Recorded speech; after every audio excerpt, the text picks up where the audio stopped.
Fala pessoal, bom dia. Hoje é dia 20 de agosto, quinta-feira. A gente está começando mais um Batalha do Século aqui. Eu, Ricardo Kim, e o Rafa aqui do lado da Clear. Bom dia, galera. Estava agora há pouco lá na sala da Clear, ali, fazendo as análises aí para vocês. Agora eu estou aqui pessoalmente, junto com o Kim, para fazer mais um Batalha do Século, análise fundamentalista, análise técnica. O que a gente tem de bom para hoje, Kim? Isso aí, bastante informação para a gente trocar.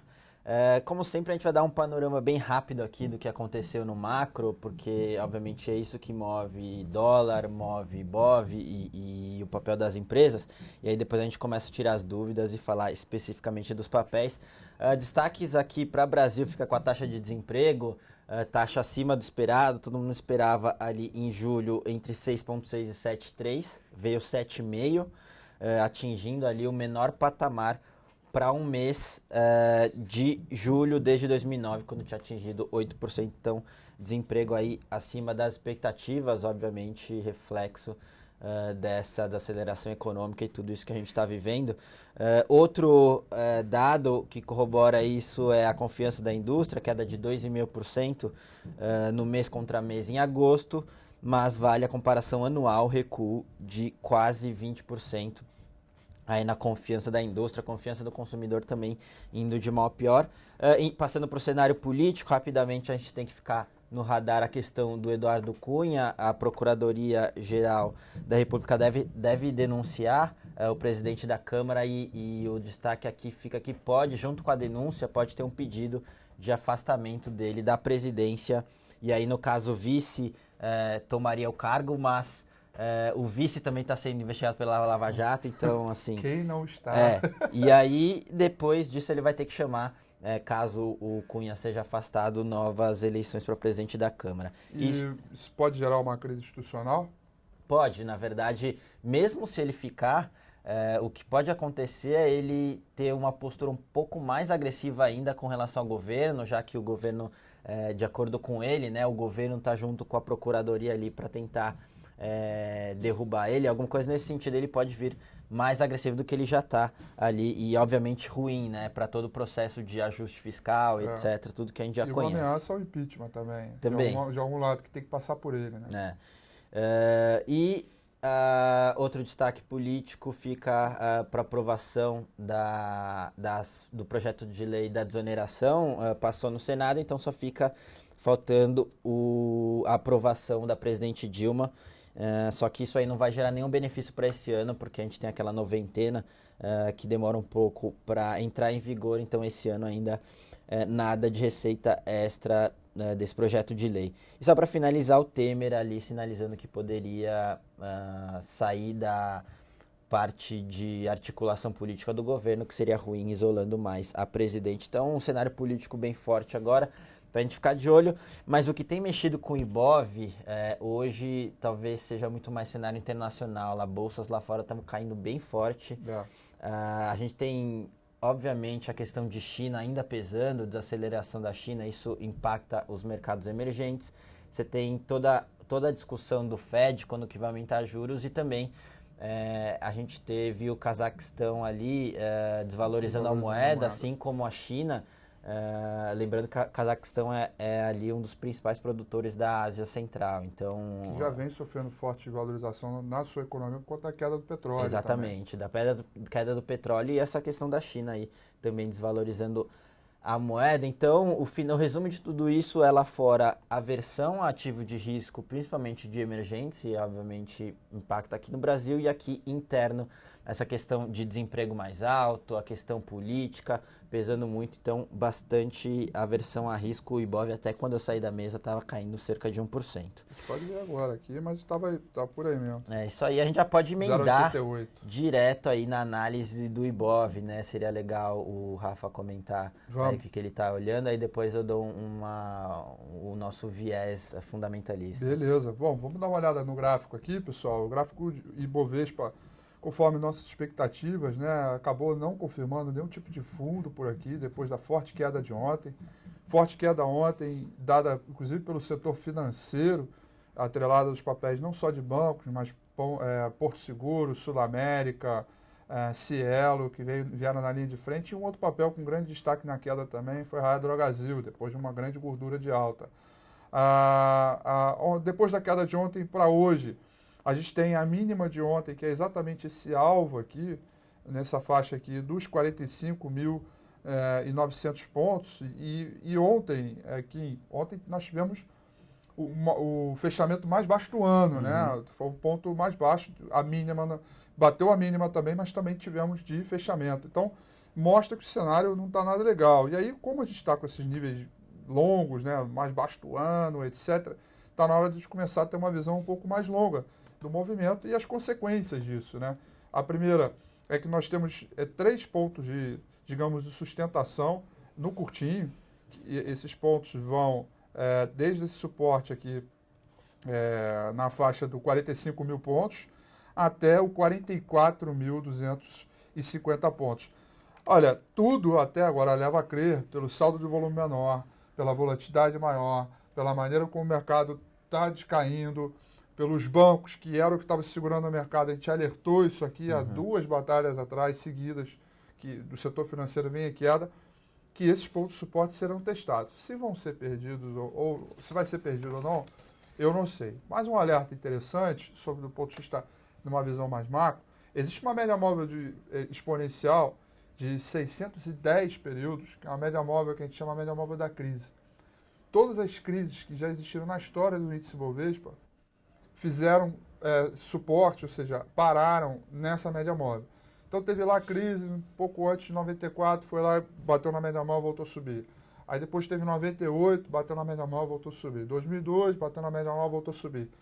2008, bateu na média móvel, voltou a subir. As últimas quedas agora, tanto essas aqui nesse gráfico em 2013, 2014, essas duas, e nesse momento também testa esse ponto. Então, tudo leva a crer que é um ponto ali de relação risco-retorno mais ou menos delicada, porque estamos próximos de uma região de suporte forte, etc. Então, para iniciar novas vendas, teria que perder esses pontos aqui, e aí a minha projeção é 42,5.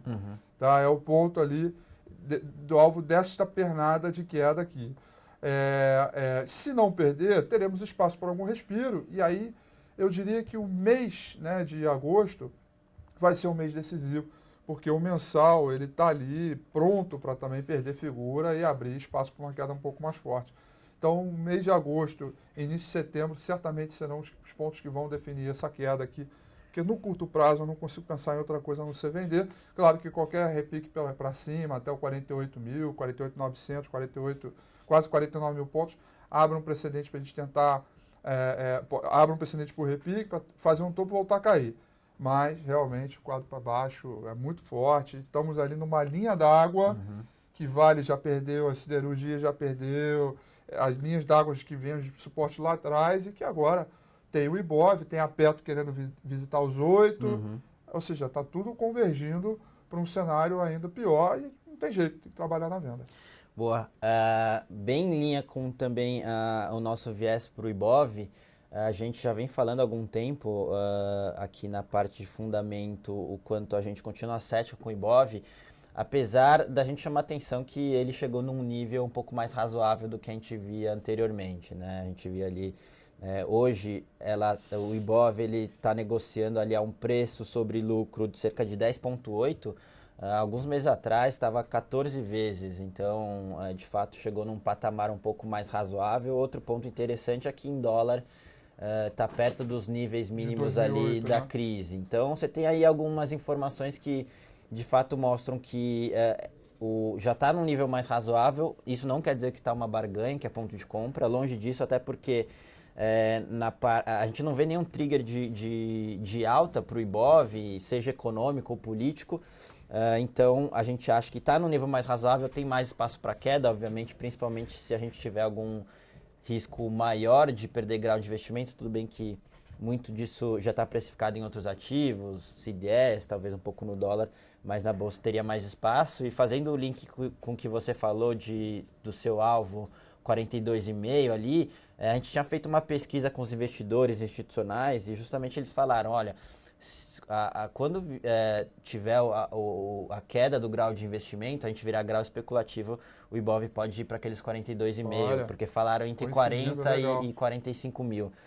Então, de novo, como está agora, tem espaço para cair, mas também já está num nível mais razoável. A gente tá... Queria aproveitar a tua explicação do Ibov e primeiro mandar um abraço para a Adriana Santos, que ela me mandou um e-mail ontem, que ela falou, olha, vai ter o Batalha amanhã, ela sempre acompanha o Batalha de quinta-feira, que é o horário que ela tem para parar ali do trabalho dela para assistir, então, provavelmente ela deve estar assistindo a gente aqui, e ela me fez uma pergunta que nos batalhas anteriores você falou sobre o preço sobre lucro do Ibov, e ela falou, poxa, eu não entendo sobre isso. Aí ela queria uma explicação rápida aí. O que era o preço sobre lucro do Ibov?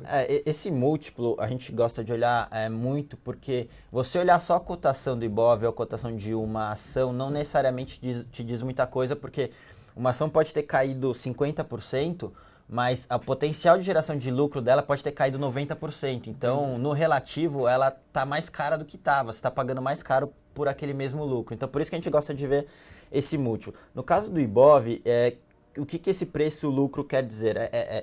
O Ibov é uma cesta de ações. Então, é você pegar todas as ações do Ibov, ver o quanto que está projetado de lucro para os próximos 12 meses. Das ações do Ibov. Das ações do Ibov. Ponderar pelo peso lá no Ibov. E aí você vai ter uma previsão de quanto elas vão gerar de lucro. Entendi. E aí você tem essa base, quanto a expectativa de lucro, e aí você compara isso com o preço do Ibov. Então, por isso que é preço sobre o lucro. Entendi. Então, com isso, você consegue ver, porque quanto mais para baixo o preço sobre lucro, teoricamente você está pagando mais barato, porque por um mesmo lucro você paga menos preço, entendeu? Então, por isso que a gente gosta de olhar isso, e é uma boa métrica relativa ali dentro dos setores, como o Ibov, com relação a outras bolsas, etc. Quanto maior o preço-lucro, talvez melhor para a visão, para a expectativa, mas também é relativo do comportamento do lucro das ações. Exatamente. Se você tem uma ação com preço sobre lucro muito alto, quer dizer que os investidores estão vendo boas perspectivas para o papel e estão aceitando pagar mais caro, entendeu? Para aqueles lucros futuros é um pouco assim que funciona, de uma maneira um pouco mais simples. Tenha respondido aí, Adriana Santos. Obrigado pela pergunta. Vocês podem mandar e-mail para a gente. Mandem perguntas, e-mails. Fiquem à vontade, até mesmo aqui no chat também, sem problema nenhum. Mas isso aí. Boa, acho que é legal, o pessoal gosta de ver dólar também, né? Dar uma olhadinha no dólar, até quando eu vi estava ali estável, caindo, na verdade, abriu estável e já estava caindo tá meio. Agora está caindo 0,60. Isso aí, se você puder dar uma olhadinha no dólar, ficou de lado um tempo, né? Vamos lá. Bom, o dólar aqui no gráfico diário, primeiramente, né? Ele já começa a me sinalizar uma possível, como é que eu posso dizer, formação triangular, né? Porque ele depois, isso aqui é um fortíssimo padrão de topo, né? Deixado por candles, né? Que é o padrão de estrela. E desde então o dólar parou de subir daquela forma desenfreada, como a gente vem observando durante o mês de julho, iniciozinho de agosto. E aí o dólar ele tem aqui um trigger, um gatilho técnico para a gente, que é se ele voltar, isso no diário, tá, gente?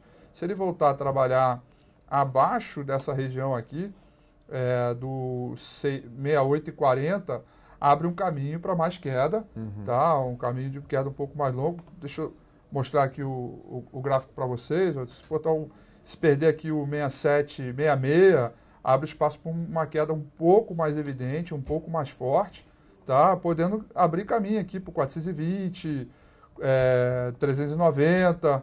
Então, eu procurando especular em cima do dólar, ficaria super de olho nessa região do 460, 468, 467, porque a perda desse ponto realmente pode chamar um quadro um pouquinho mais pesado. Quando a gente olha pelos 60 minutos, está claro esse movimento, tá vendo? Então, pode ser que venha uma saída forte aí, ou não, né? Então, assim, no geral, para o curtinho, para o trader, para o investidor que está ali olhando no dia a dia, o dólar claramente oscila numa faixa de indefinição. Eu diria aqui que ele está vivendo um pouquinho de ressaca do último rally, digamos assim, né? Um rally enorme, aí ele agora começa a consolidar, convergir, trocar de mão, muita troca de mão, né? Oscilando entre o 530 como resistência e o 470 como suporte, e aí para o lado que romper deve liberar. Eu imagino que seja um pouco para baixo mesmo, porque já tem formação descendente, mostrando uma cara aí de um pouco mais de queda, mas nada dizendo assim, acabou a alta do dólar, etc. Eu acho que o cenário de alta do dólar, eu acho que você pode até falar melhor que eu, ele ainda é muito forte, mas por uma correção desse talvez exagero que aconteceu nesses últimos dias, levando o dólar lá para 3,60. Boa, isso aí, para a gente estruturar ainda para cima, para uma volta do dólar a gente só vê acontecendo com alguma questão muito forte de melhora do governo, melhora política, o que a gente não vê no radar por enquanto. É verdade. Então, deve se manter num patamar alto ali, né, por mais que até o Banco Central tenha dado algumas sinalizações de que pode atuar forte, de qualquer forma a gente não vê voltando para aqueles patamares antigos. Muito abaixo, teria que acontecer uma coisa, uma mudança de patamar no cenário econômico e político para melhor. Passando aqui para os papéis, antes, o pessoal falando, entretanto, tanto o P quanto o L, que a gente estava falando preço-lucro, é apenas tinta e papel. Você só precisa separar as coisas. Obviamente a gente não vai olhar só o múltiplo, é uma análise mais completa. Você tem muito qualitativo. Quando você olha uma empresa, você tem o qualitativo do setor, fluxo de caixa, endividamento, etc. Então tudo isso tem que ser levado em conta, mas múltiplos como EV/EBITDA, que é o preço da firma sobre geração de caixa operacional, preço sobre lucro, preço sobre patrimônio líquido, no caso dos bancos. Então são métricas interessantes, não isoladamente de olhar, mas dentro do contexto você traz muita informação. Acho que é bom não ser muito drástico ali, vamos só olhar isso ou não vamos olhar nada. É só um pouco dessa questão, a gente tenta fazer uma análise mais abrangente. E passando aqui para os papéis, começando com bife, o pessoal perguntando de bife. A gente, no setor de frigoríficos, Minerva é o que a gente mais gosta ali, por conta, mais no relativo, né? Porque JBS você tem, apesar do dólar ajudar muito, você tem a questão da CPI do BNDES que pode ter alguma influência. Marfrig tem uma governança muito ruim, a gente não gosta de estar em papéis com uma governança ruim, que isso destrói valor, é só ver o que aconteceu na GGBR. Então é a que a gente mais gosta do setor, mas ainda assim, para um call de dólar, a gente prefere uma Suzano, uma Fibra, então é um pouco dessa nossa cabeça. Ela é menos pior do setor, mas a gente prefere outras para alguma exposição a dólar. O que você está vendo aí no Vamos ver, a BIF também é do setor que eu mais prefiro também. E assim, quando o índice Bovespa está numa tendência de baixa, está pesado, etc. Ao menor sinal de melhora ali, um pouquinho de melhora no índice Bovespa, um pouco de fluxo, etc., eu espero que o BIF possa ser um papel que eu venha recomendar na compra, assim como o Ultrapar, outros papéis aí que estão um pouco resilientes a esse processo de queda que a gente está observando. E BIF é um deles. Se a gente olhar aqui no gráfico, repara que ele parou aqui exatamente numa região de suporte, né, dado por essa trendline de alta iniciada em julho desse ano, passando aqui pelas mínimas de agosto, né? E aí tira um pouco o zoom, repara que o papel pouco perdeu, né? Pouco caiu ao longo desse último fundo aqui em julho desse ano. Então, hoje vem com uma recuperação bem interessante, a ultrapassagem daqui vamos olhar aqui que resistência é essa aqui, ó, a ultrapassagem do 11,40 abre um caminho para poder buscar uma melhora ali em 11,70, 11,85. Quem tiver comprado, sugiro um stop aí pouco abaixo de 10,90. É uma condição técnica que me agrada. É um papel que é interessante. Eu acho que eu não faria uma compra agora, porque é um papel que tem um stop um pouco longo, pode oferecer um risco alto.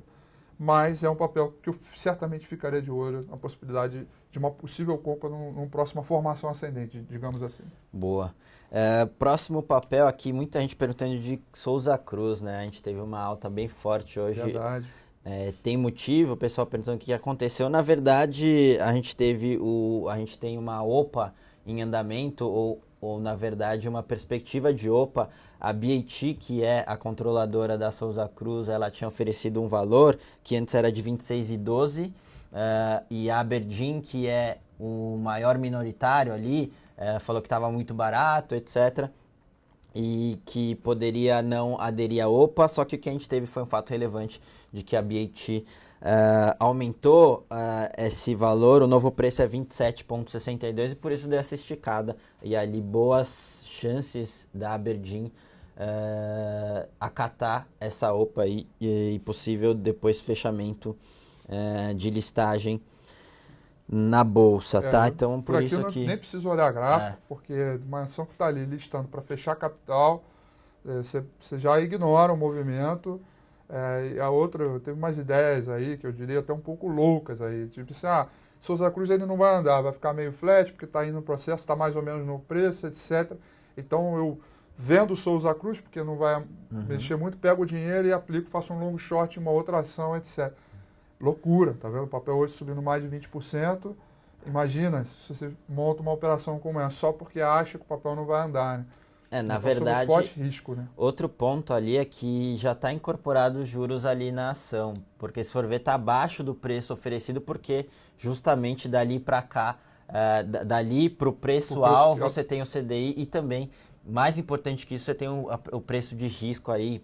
A gente tinha a OPA andando e caiu também porque você teve declarações da Aberdeen falando que o preço estava barato. Então, não é uma arbitragem fácil isso não aí. É e até você querer ganhar a porcentagem do CDI numa operação tão arriscada, o risco-retorno não faz muito sentido. Não faz. Se você quer olhar renda fixa, esse aí não é o seu call, na verdade. Você tem que olhar outras coisas, você quer ficar pré ou pós, dependendo da curva de juros, como é que tá. Isso sim seria um bom trade do que tradear alguma OPA nesse sentido. E até ia ser essa a minha pergunta. Quando tem algum evento pela frente em termos de gráfico, dá para fazer alguma coisa? No caso da OPA, não. Por exemplo, se a empresa ela já está negociando e vai fazer uma nova oferta pública de ações, dá para você até olhar alguma coisa visando o preço de abertura do IPO. Você consegue imaginar que vai abrir um pouco mais baixo de determinado nível, ou com preço que vai ser, que foi fechado o lote, né? Foi fechada a oferta, vai abrir acima de determinado ponto, ok. Mas no caso da OPA, o papel ele praticamente fica flat, né? Foi assim com Souza Cruz durante um tempo atrás, foi assim com uma série de papéis que eu não me lembro agora de cabeça. Teve um de construtora, que é recente aí. A gente tinha, Exetec está valendo ainda, mas tinha uma que eu não me lembro de cabeça que anunciou fechamento de capital também, e aí ficou flat. E aí não dá para fazer muita coisa mesmo, não tem jeito. Provavelmente era Bisa, né? Enfim, passando aqui para os próximo papel é Croton, que o pessoal pediu. Croton a gente vem comentando há algum tempo, eles soltaram uns resultados bons ali, bem, até de certa forma resilientes com todo aquele processo de mudança do FIES. A gente, em termos de fundamento, gosta de Croton, mas não recomendamos uma exposição muito forte. Aqui na análise fundamentalista a gente sempre tenta não só falar do papel, mas o contexto dele no seu portfólio de renda variável, porque é assim que se faz investimentos e cabeça estratégica. A gente recomenda ali, hoje a gente tem 10% da carteira, seria um peso máximo, mas tem muita coisa já no preço, né? Já está incorporando aí a piora grande do FIES na captação, negociando ali a 10 vezes preço-lucro para esse ano. A gente acha que é uma boa diversificação ali, apesar de sem muita concentração. Croton, que é o melhor management do setor, o CEO é muito bom. Isso você não pode desprezar numa empresa nunca, o potencial de geração de valor de uma boa gestão, tá? A Croton, muita gente tem me perguntado, todos os dias praticamente, nas salas de análise, por e-mail, redes sociais, estudo de domingo, diversas formas, o que fazer, porque o papel subiu e agora ele está numa região que a gente chama de bipolaridade. A antiga região que antes era resistência, agora se torna suporte. Quando a gente olhar aqui o gráfico, repara que aqui, ó, essa aqui é um importante suporte, né? E aí ele agora vai se tornando como uma boa resistência e largou candles aqui, onde a gente pode suspeitar de um possível topo. E aí a minha sugestão tem sido o seguinte: para um movimento mais especulativo, para um movimento de mais queda, eu acho que vale a venda pelo risco. Na verdade, eu falei isso anteontem, né? De você botar um stop curtinho aqui em 10 e 18 procurando a mínima. Agora, não é uma venda que seria com toda a garra do mundo, com toda a força do mundo, porque pode falhar no fundo, ou seja, fazer um fundo mais alto que o anterior e zigue-zaguear, reverter tendência e entrar no movimento macro um pouco mais sólido, um pouco mais consistente. Então, é um fato que é um papel que é pura especulação de curtinho, de venda até o último fundo, mas nada para você carregar durante muito tempo. Aliás, se começar a dar errado, sai fora, porque a chance de falhar no fundo, começar a subir para recuperar um novo terreno do 11,80 até o 12,80 é muito rápido, muito fácil. Boa, é sempre bom a gente esclarecer, né, que às vezes a diferença aqui de fundamento para técnico é o timing e o horizonte, né? Você está falando que de fato pode cair mais no curto prazo e eu concordo, porque a gente vem falando há algum tempo que curtíssimo prazo para o setor de educação vai ficar volátil, então nada impede de voltar um pouco. Por outro lado, quando a gente fala que a gente gosta, é mais uma questão de médio e longo prazo. Ó, o Coxinha acabou me corrigindo aqui. Não corrigindo, mas refrescando a minha memória. Brookfield, BISA 3, que é o papel que ficou flat aí na UPA. Obrigado, Coxinha. Valeu. Valeu. Boa. Indo para o próximo aqui, Vevar 11, Via Varejo. Pessoal perguntando bastante. Enquanto você coloca no gráfico, passar o nosso viés ali. Via Varejo a gente não gosta. O setor está muito exposto à linha branca, à linha marrom, a gente está vendo ali aumento do desemprego, menor renda disponível, eles estão reportando ali vendas mesmas lojas, quer dizer, o same store sales de 2 dígitos negativos, então você não vê uma inversão nessa perspectiva ruim e por isso que a gente prefere ali outras alternativas a Vevar, tá? Nossa senhora, olha esse gráfico, eu tomo um susto. Vamos assustar a galera aí. Põe o gráfico aqui na tela do pessoal aí, produção, ó, bum, assustei. Não tem como, cara, não tem como. Olha isso aqui, né? Você fala assim, pô, o papel tá barato. Pô, mas ele tava 15 e também achava que era barato. Tava 12 também não achava que era barato. Tava 8 também não achava que tá barato. Aliás, esse papel ele é um belo de um aprendizado técnico, de acordo com a teoria de Dow, que diz o que está tão barato que não possa cair mais. O preço segue tendência. Uhum. Então, assim, é um papel que semanal, mensal, diário, está muito pesado e eu não acredito que o papel vá continuar renovando mínimas aqui e mesmo que suba, seja para refrescar um pouco o lado vendedor, mas sem sinal de melhora na compra. Isso aí é strong sell mesmo, legal. Fico fora aqui. E sugiro que todo mundo fique fora na compra, se for para tentar, é uma especulaçãozinha ou outra na venda, mas até mesmo para venda está difícil devido a esse rally todo, essa correria toda que já aconteceu para baixo. Boa. Passando para o próximo aqui, muita gente perguntando de Rossi. Até quando eu saí da mesa estava subindo.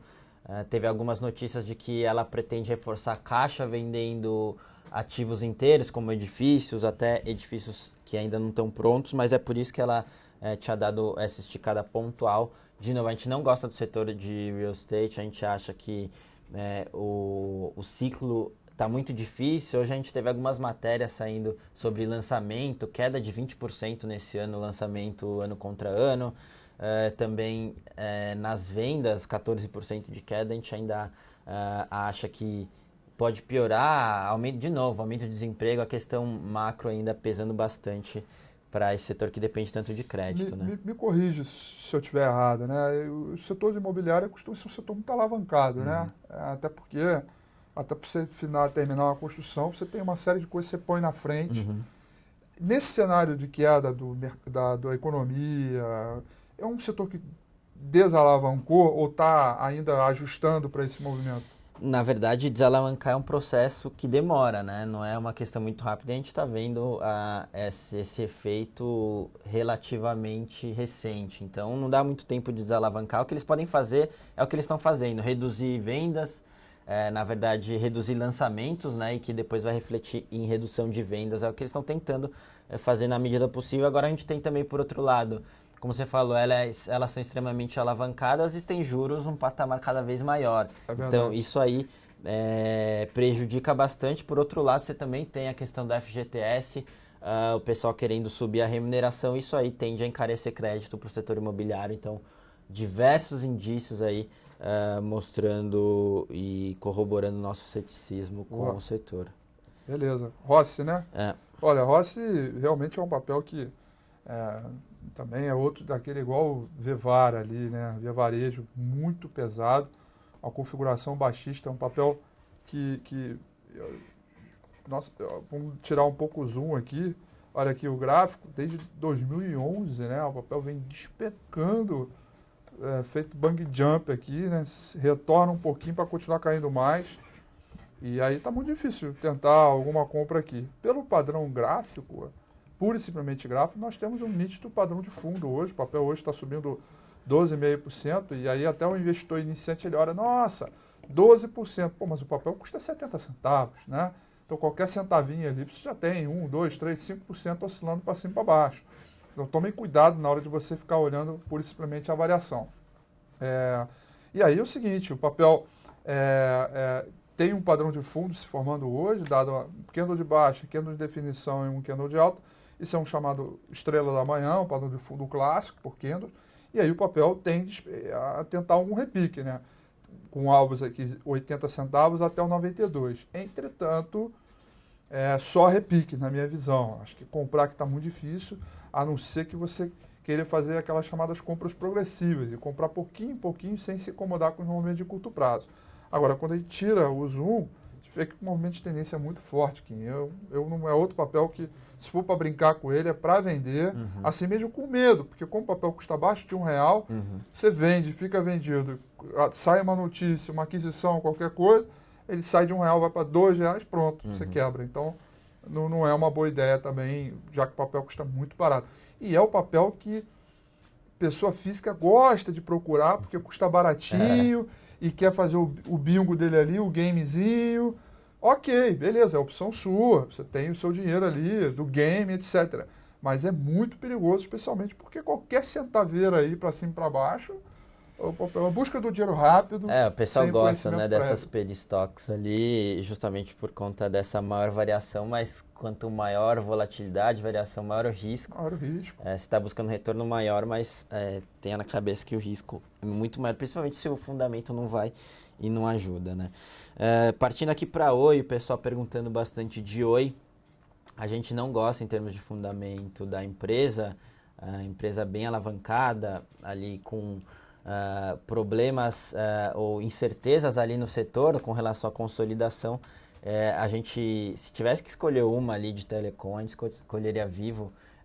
Vivo a gente gosta, é um player muito mais racional, focado talvez num nicho um pouco de ticket médio um pouco maior, tem algumas questões interessantes ali para sair, principalmente se tiver algum movimento de consolidação, ela tende a se beneficiar. Em termos de dividendos, o dividend yield, né, o retorno de dividendos dela é bem atrativo, então você que pensa numa carteira mais de dividendos, uma empresa mais de longo prazo, um pouquinho mais estável, a gente gosta de Vivo para esse call, mas Oi a gente ficaria de fora. E aí, pororoca, como diz o nosso amigo Fernando Góes, né?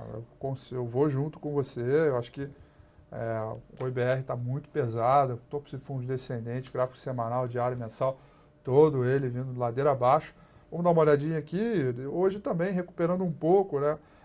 Talvez as perguntas desses papéis, né, baratinhos estão aumentando muito, porque ainda muito no perfil da galera que está ali para bingar, né? Porque por fazer um trade bonito, um swing na compra, ainda é muito difícil, embora a combinação desses dois padrões aqui, vamos dar uma olhada aqui no gráfico, tá aqui, ó, esse candle branco com esse candle escuro aqui, a combinação desses dois traz um padrão de fundo, né, chamado engolfo, né, quando o candle cobre totalmente o corpo real do candle anterior, depois de uma forte sequência de queda, né. Então o papel tem espaço para um repique, procurando aqui alvo no 3,62 até o 3,40.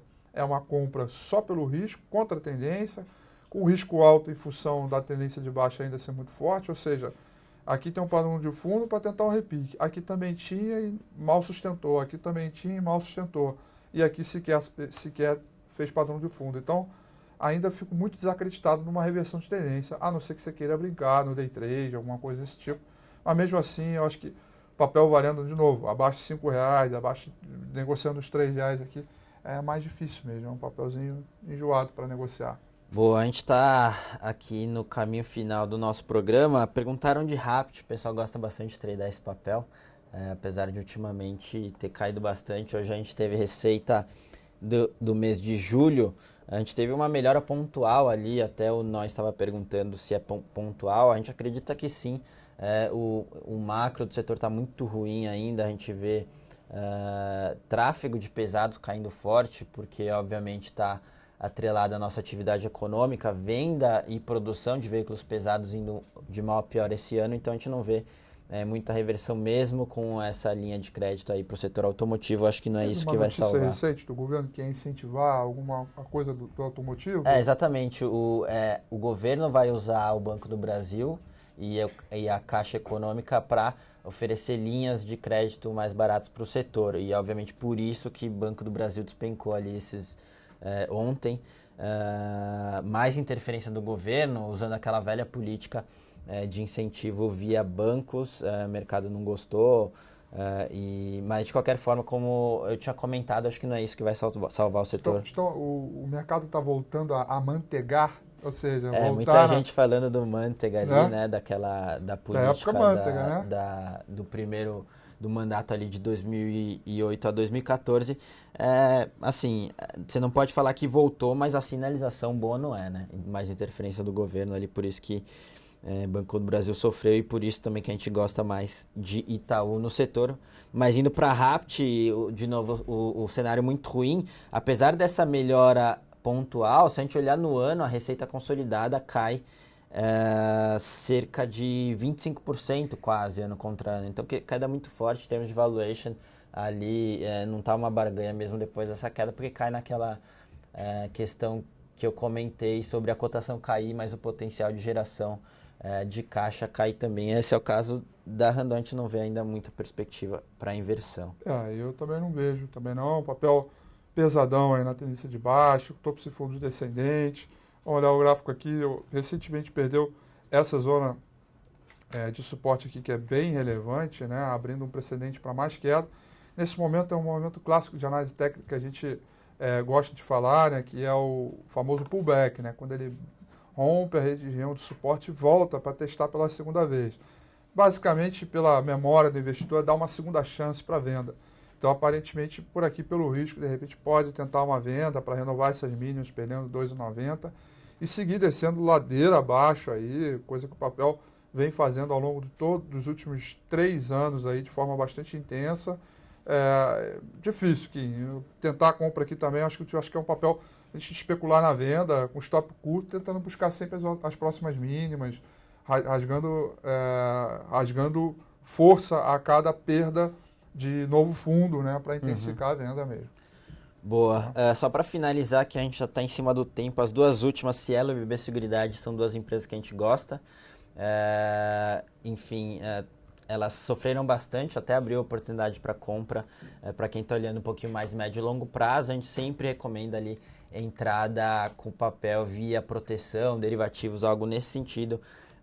É uma postura mais conservadora, mas mesmo assim você participa de uma volta do papel.